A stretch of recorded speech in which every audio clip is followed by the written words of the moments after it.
Hi, my name is Mac. If you're watching this video, it's because you either want to do a hard reset on your TIPM or you're replacing your TIPM. Either way, it's really simple. You can do it yourself and save yourself a ton of money. Do not go to the dealer. They will charge you an arm and a leg. They will tell you it needs to be programmed. They will tell you it takes a bunch of time and it's absolutely unnecessary. This is how you do it. You're going to start with disconnecting your battery. Always disconnect your negative battery terminal first. Okay, this Jeep does not have the 7 style TIPM. I'm only using this for representational purposes, just so you get the idea. So I'm going to start with disconnecting my battery. Okay, I've disconnected my negative, disconnect my positive. I'm going to bring the positive over to the negative, and I'm using a zip tie. You can use rope, you can use string, you can use wire, whatever it is works. And we're going to connect, once they're disconnected from the battery, and connect these two terminals together. Okay, we've got them together. Once we got them together, we're going to leave this for at least a few hours or even overnight, at the minimum a few hours.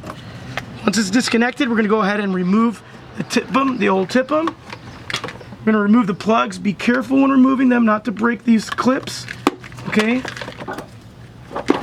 I have a separate video that shows you how to remove the clips one by one in case you're having a hard time with them. Okay, just be careful when removing them.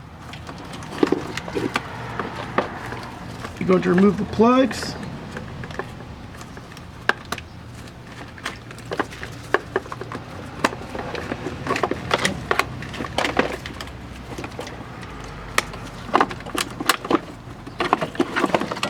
You remove your old TIPM.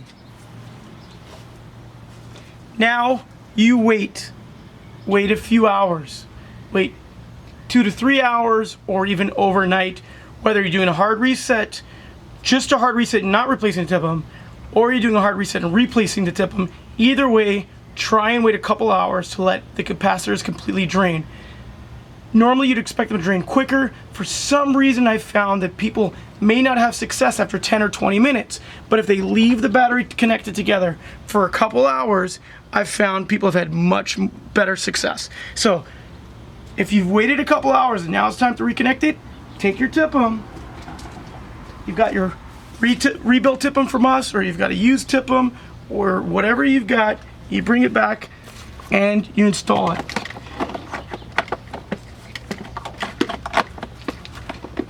Now if you've got it, you get all your plugs in, you got it all plugged back together, okay?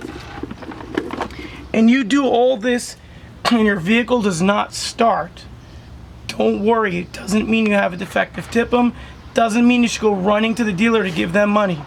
What you need to do is unplug your TIPM, go back, so you're gonna disconnect your battery again, unplug your TIPM, and re-plug it, all the plugs back in. Sometimes, even though they click inside, they're just not sitting properly and they need to be unplugged and plugged back in again. Okay, so if you've done everything right, you've done your hard reset correctly, you've removed and replaced your TIPM correctly, and it's not starting, all you got to do is just disconnect your battery cables. You don't have to do the hard reset again, but disconnect them, remove your TIPM, remove the plugs, and replace them once again. Sometimes it's just not sitting right, and it may seem like it clicked, it may seem like everything's plugged in right, but it's just not sitting right.